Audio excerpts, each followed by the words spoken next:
Imagine America is on the brink of this massive international conflict, like full-scale war. Right. But the most chaotic, unpredictable battlefront isn't overseas. It's actually it's in the podcast studios and the YouTube channels of independent political commentators. Yeah, it's completely surreal. We're talking about massive egos, literal allegations of international espionage, and these bizarre, just incredibly personal playground insults.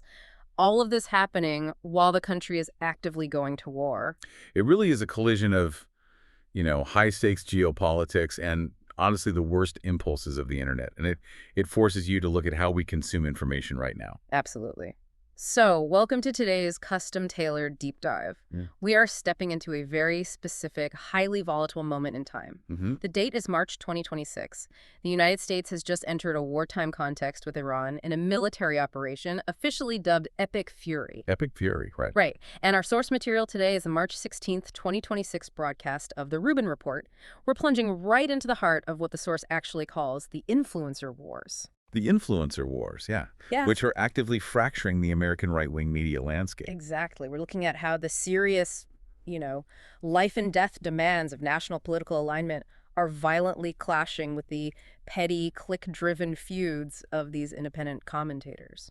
But just to set the ground rules for you as we get into this, the broadcast we're examining today contains highly charged, deeply polarizing political content. Yes, very important context. It includes extreme accusations involving both left-wing and right-wing figures, intense commentary on international conflicts, and specific, highly controversial viewpoints on politicians, most notably Donald Trump. Exactly. Yeah. And I want to explicitly remind you, the listener, that we are absolutely not taking sides here. Not at all. We aren't endorsing any of the viewpoints, the policies, or the political stances presented, and we're definitely not validating these wild theories as undeniable fact. Right. Our sole mission today is to impartially unpack the claims, the mechanisms, and the ideas exactly as they appear in the provided Rubin Report transcript. Yeah, we're just the guides helping you map out this chaotic ecosystem. Precisely. We're purely analyzing the media landscape itself and the mechanics of the narratives at play. Okay, let's unpack this. How in the world did the right-wing influencer space devolve from this, supposedly unified anti-establishment movement into a chaotic battlefield of spycraft and algorithmically driven rage? It's quite a journey. Because the Rubin Report starts with an absolute bombshell, and it's centered around one of the biggest, most influential names in global media, Tucker Carlson. Yeah, and it is a massive, highly complex story. According to the broadcast, Tucker Carlson released a preemptive video attempting to basically get ahead of what he claimed was impending legal trouble. Right. Specifically, he anticipated a CIA criminal referral to the Department of Justice, which would likely fall under the Foreign Agents Act. Okay, I want to pause right there.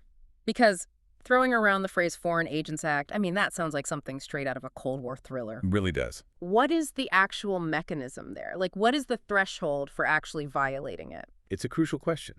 So the Foreign Agents Registration Act, or ARRA, is essentially designed to require individuals who are acting as agents of foreign principals, usually in a political or quasi-political capacity, to make periodic public disclosures of that relationship. Okay, so it's about transparency. Right.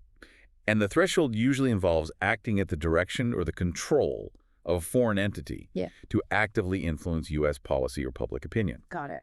Now, Tucker's alleged crime, according to his own defensive video, was communicating with people in Iran before the outbreak of Operation Epic Fury. He claimed the U.S. intelligence agencies were reading his text messages. Right, and Tucker comes out swinging in his defense. He doesn't just say, oh, I didn't do it. No, not right. He justifies the communication based entirely on his identity as an independent journalist. Right. He argues that it is literally the mechanics of his job to talk to everybody, including hostile foreign actors, to figure out what's happening around the world. He states categorically that he has no state secrets to divulge, that he's not an agent of a foreign power, and that he has never taken a dime from foreign entities. Yes, and what's fascinating here is how he contextualizes the government's actions. Oh, the authoritarianism angle. Exactly. He frames this impending investigation not as legitimate counterintelligence, but as a mechanism of wartime authoritarianism. Right. He suggests that intelligence agencies spy on prominent Americans primarily to leak the existence of those investigations to the media. Wow.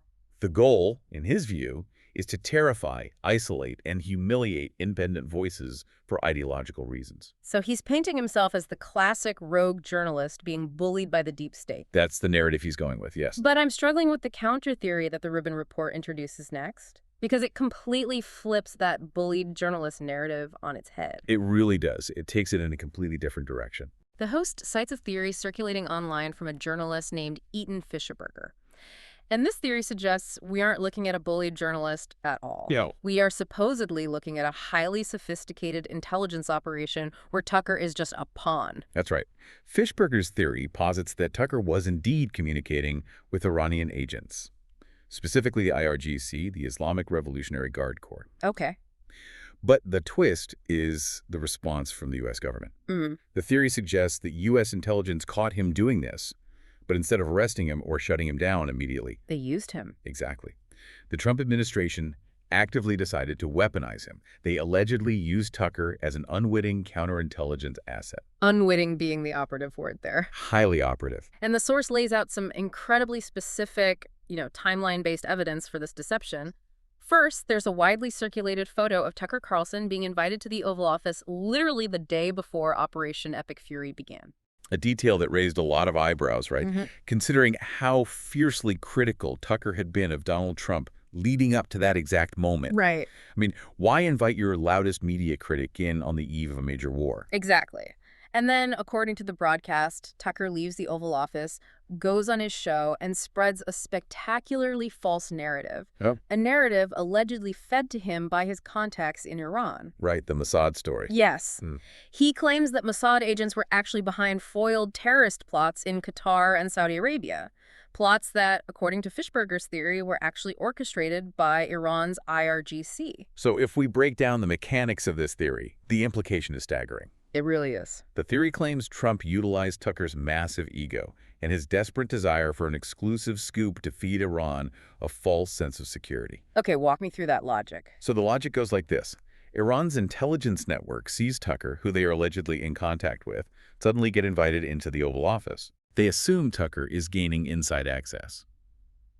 When Tucker then broadcasts a narrative that deflects blame away from Iran and onto Israel, Iran assumes Trump is bluffing about military action. Wow. They think the U.S. is buying the deception. So Iran drops their guard just hours before Operation Epic Fury actually begins. So if we look at this through the lens of a spy novel or like a mechanical analogy, it's like a controlled burn in forestry. Oh, that's a good way to look at it. You use a chaotic, highly visible element, in this case, Tucker's broadcast, to deliberately consume the oxygen in the room and distract from the main fire you're about to set. Exactly. Is it possible Tucker thought he was the grand chess master moving the pieces of foreign policy, but was actually just a highly predictable pawn on Trump's board all along? I mean, it's a compelling geopolitical thriller.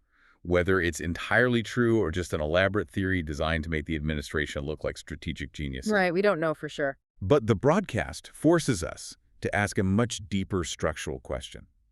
How does a veteran, highly experienced media figure like Tucker Carlson, someone who has navigated Washington for decades, find himself in such a vulnerable, isolated position where he could potentially be manipulated by foreign intelligence so easily? And that question leads us directly into the structural collapse of independent media, which the Rubin report spends a massive amount of time analyzing. It's a huge focus for them. Because, wait, Tucker Carlson isn't a rookie. For him to allegedly get played like this by foreign intelligence implies a massive structural blind spot. Where did that vulnerability come from? To explain that vulnerability, the source brings in the perspective of Miranda Devine. She's a well-known journalist for the New York Post. Right. She offers a rather empathetic but highly critical mechanical view of Tucker's current situation. She suggests that Tucker intentionally comes from a good place, but that his departure from Fox News created a massive, dangerous vacuum in his professional life. Right, because when you are at a major corporate network, you aren't just a guy with a microphone and a Wi-Fi connection. Exactly. You are surrounded by an institutional immune system. An immune system. I like that. Yeah, you have a dedicated crew, entire departments of researchers fact-checking claims, legal teams reviewing potential liabilities, and, perhaps most importantly, executive producers. The people who say no. Right. Divine refers to these as essential barriers or guardrails. An executive producer's job is often to look at a host and say, no, that source isn't verified, or you are getting played by this contact. But the source points out the absolute double-edged sword of the new hyper-independent media space. Oh, for sure. On one hand, the host of the Rubin report argues that the mainstream corporate media is stiff, outdated, completely captured by establishment interests, and frankly, that it has failed us. That's the prevailing sentiment in that space. Breaking free from those corporate producers was the whole appeal of going independent. But the flip side of that unbridled freedom is the complete and total lack of editorial oversight. When you remove the barriers, you also remove the safety net. Yeah. The source notes that when you transition to this wide-open online world, your aim goes everywhere. You're covering geopolitics, culture wars, diet trends, and conspiracy theories all at once. Just throwing spaghetti at the wall. Exactly. Yeah. And as the broadcast notes, when your aim is everywhere, your aim is actually nowhere. You lose the rigor of focused, vetted journalism. Here's where it gets really interesting. Doesn't this highlight a massive, glaring paradox for you, the listener? It absolutely does. We champion independent media to escape corporate spin. We want raw, unfiltered truth. But without those traditional editorial guardrails, without the lawyers and the producers verifying the sources, does an independent commentator just become a soft target for foreign manipulation? That is the big question. Are they just flying blind, mistaking freedom for total exposure? That is the exact paradox the source is highlighting. This raises a critical question about the viability of the entire influencer model when it intersects with high-stakes geopolitics. Right. The lack of institutional control hasn't just led to potential national security blunders. Yeah. According to the source, it has fundamentally degraded the quality and mechanism of public discourse itself. Because without an editor in the room telling you to focus on the facts, the content naturally degrades into whatever generates the most immediate emotional reaction. Sadly, yes. Which brings us to the next major segment of the broadcast. We go from alleged international espionage straight into the mud of what the source literally calls the influencer wars. And it gets ugly. Fast. Very fast. Yeah. The source highlights how the mechanics of these online feuds have shifted entirely away from ideological or policy debates and descended into incredibly nasty, highly personal insults. Yeah. The commentators are no longer fighting over how to win the war. They are fighting over who gets the most attention during it. Yeah, let's talk about the Megyn Kelly and Mark Levin feud that the broadcast spends so much time on.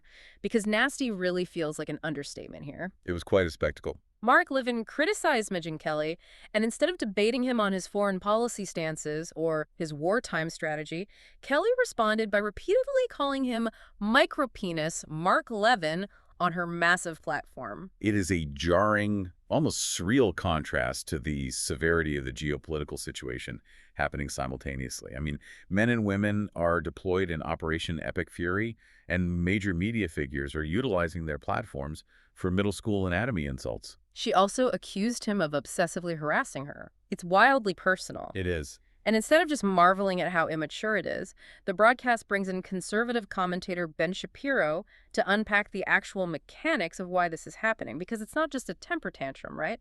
It's a business strategy. That's the critical insight. Shapiro offers a very sharp critique of Kelly's behavior, arguing that her outrage is no longer tethered to underlying political principles. Instead, it is entirely narrative-driven and, crucially, algorithmically dependent. This is the concept of algorithmic capture. Okay, please explain how that works for the listener, because I feel like it's vital to understanding modern media. How does the algorithm force a host to act like this? So, independent creators don't have traditional ad sales departments guaranteeing their revenue regardless of the daily ratings. Right, they eat what they kill. Exactly. They rely on direct, immediate engagement from their audience. Clicks, views, shares, and comments. The algorithms of platforms like YouTube and X prioritize high-emotion, high-conflict content. Because conflict drives engagement. Because that keeps users on the platform longer. Exactly. Therefore, the algorithm doesn't reward a nuanced 40-minute breakdown of Iranian nuclear policy. It rewards blood. It rewards a shocking, highly personal insult. So the creator becomes trapped by their own audience's appetite for outrage. Precisely. And to illustrate this, Shapiro points out what he views as glaring mechanical hypocrisy in Megyn Kelly's career trajectory. Oh, the 2018 clip. Right. He notes that Kelly was actually highly supportive of the transgender movement years prior, when it was more palatable to mainstream audiences. He cites a 2018 NBC clip she hosted featuring trans kids, framing it as a positive, loving environment. But Shapiro argues, as soon as she went independent and the online algorithm and the conservative cliques turned militantly against that narrative, she pivoted to become one of its most aggressive opponents. He basically accuses her of measuring her morality by comparing YouTube download numbers. That's his argument, yes. It feels like these influencers have traded ideological debate for a high school cafeteria food fight, just because the food fight pays better. It's a great analogy. But if their outrage shifts based entirely on what gets the most clicks, how can a listener trust anything they're saying as a genuine political stance? That is the core vulnerability of the influencer economy that the Rubin report is exposing. When your primary metric for success is engagement, nuance and principle are always the first casualties. And the host of the broadcast finds this deeply frustrating, specifically because these petty, click-driven fights are not happening in a vacuum. They are clashing directly with a very serious, very real wartime reality. Right. We are in the middle of Operation Epic Fury. The country is actively at war. And the source argues that this reality demands serious political unity, especially on the political right. Absolutely. You can't have your leading voices screaming about each other's anatomy when the nation is trying to project strength globally. Right, and to illustrate the mechanical difference between a click-driven influencer and a serious statesman, the source contrasts the chaotic behavior of Kelly and Levin with the conduct of Vice President J.D. Vance. The broadcast called Vance's approach a masterclass in disagreement. They did. How did he handle it? Well, a reporter aggressively questioned Vance about alleged policy differences he had with Donald Trump regarding the war with Iran. Basically trying to start a fight. Exactly. The reporter was essentially baiting him to create a viral conflict-driven soundbite. But instead of airing grievances, defending his ego, or leaking to the press, Vance outlined the proper mechanics of executive branch disagreement. Which are what? He acknowledged that the president naturally consults a wide team, and they debate options privately and vigorously.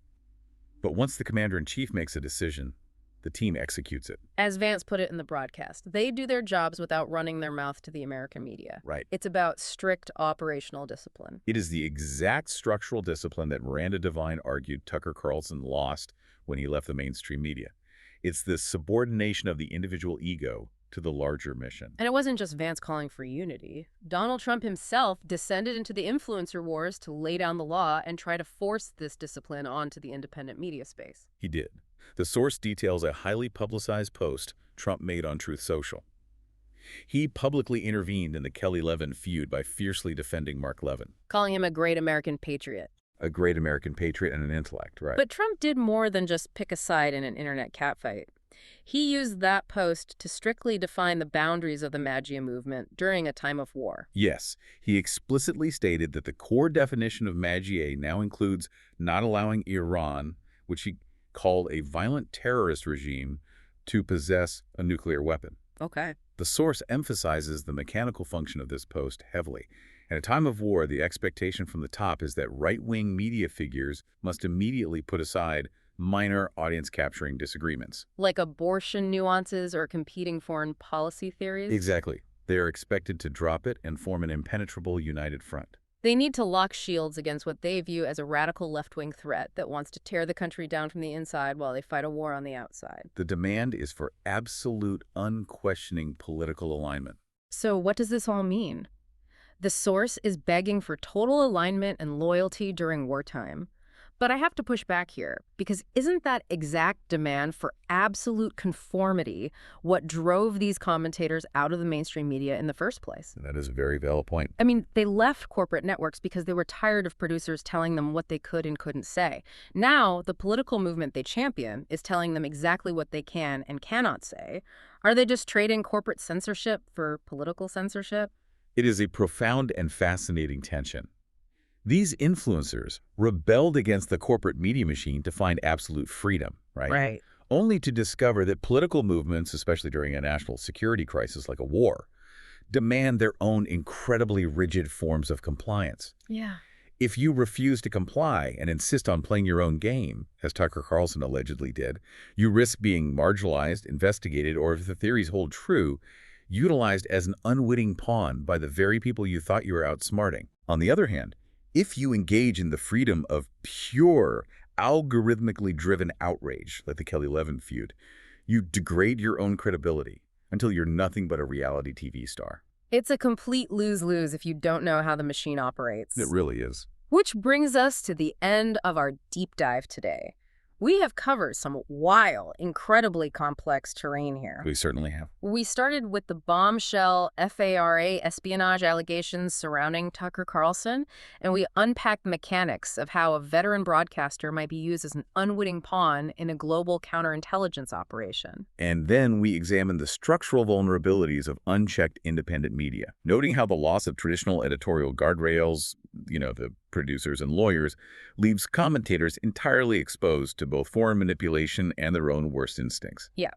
Then we waded through the algorithmic mud of the Kelly-Levin feud, breaking down how the financial mechanics of audience capture force influencers to trade serious policy debate for click-driven outrage. And finally, we saw how all of this chaotic independence is crashing headfirst into the urgent, unyielding demands for Magi unity during the epic Fury War with Iran. And for you, the listener, the takeaway from this March 2026 snapshot is absolutely vital. Definitely. As a consumer of modern media, understanding these hidden mechanics is really the only way to protect yourself. You have to recognize how the algorithm financially incentivizes manufactured outrage. You have to spot it when it's happening. Exactly. You have to understand that the complete lack of editorial oversight in the independent space invites sophisticated manipulation. Not just from domestic politicians seeking loyalty, but potentially from foreign intelligence agencies seeking an advantage. Right. Understanding this ecosystem and the financial and political pressures bearing down on these influencers is the only way to navigate the news without becoming an unwitting pawn yourself. Which leaves us with a lingering question to chew on. If the ultimate goal of the independent media revolution was to break away from the corporate machine to speak truth to power, but it has instead devolved into a click-driven reality show susceptible to foreign spycraft and demanding absolute political obedience. Yeah. Are we witnessing the self-destruction of the influencer era before it ever really achieved its mission? It's a heavy question. Something for you to think about. Until next time.